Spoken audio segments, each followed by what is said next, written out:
So, guys, we've got two new hires here most recently, the Bears and John Fox, and the Broncos and Gary Kubiak. Which hire, Baldy, I'll start with you, do you like the most? Which is the best fit here? Well, I think Gary Kubiak has the most familiarity. I mean, you know, he played in Denver. He coached in Denver.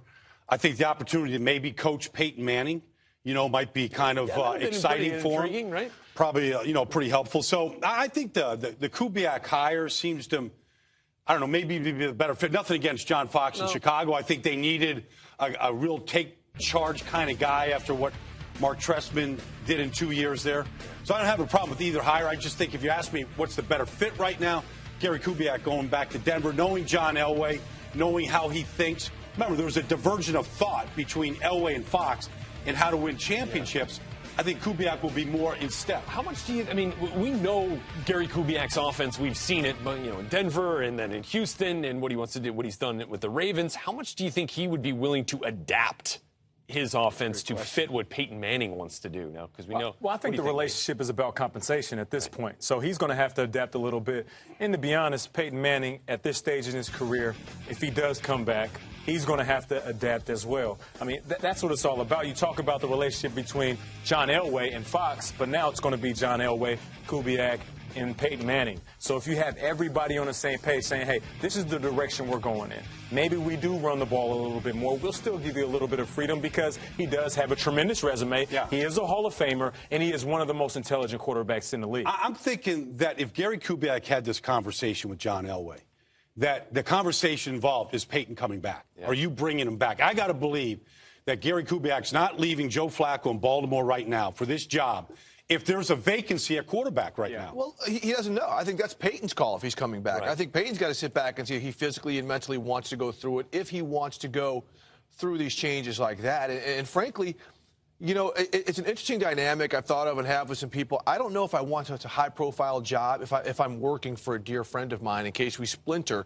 because you also have a friendship dynamic that's working with a business dynamic. But going to Gary Kubiak, he saw John Elway adjust at this point at the end of his career, where he became more of a running back, where he's given the ball to Terrell Davis. And so they were able to figure that out. And I think that's kind of, you know, Kubiak's seen it, and I think he knows he has to adjust, and that Peyton would adjust. So if Peyton comes back, I think it would work right there. Well, and guys, now for both of these head coaches, interestingly enough, you've got two high-paid quarterbacks, but some serious intrigue and question about the future of those quarterbacks with their respective franchises. That's what I'm kind of thinking. Like, where do they go? If you get rid of Jay Cutler, what do you go to? What do you do? Who else is out there? Who do you bring in? Ryan Mallett will be a free agent. But we know that in Chicago, there is a much more incomplete roster to work with than what Gary Kubiak has to work with in Denver.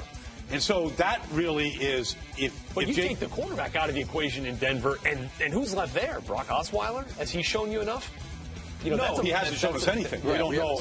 But we have a better team around the quarterback in Denver than we have in Chicago right now. It's more of a building job in Chicago for John Fox. So what do the Bears do then with Cutler? I mean, like, now that you've got a new regime, if you will, you've got some time, maybe some time, some goodwill, some time to build this thing. So maybe they can wait for a year or two with Cutler. My thing is this: I think they bring Cutler back because from people I've talked to and some things you've heard, things just came off the rails internally last year in Chicago. You know, you had situations where Brandon Marshall, and you know, had the was yelling in the locker room, where other players are yelling in the locker room. You hear.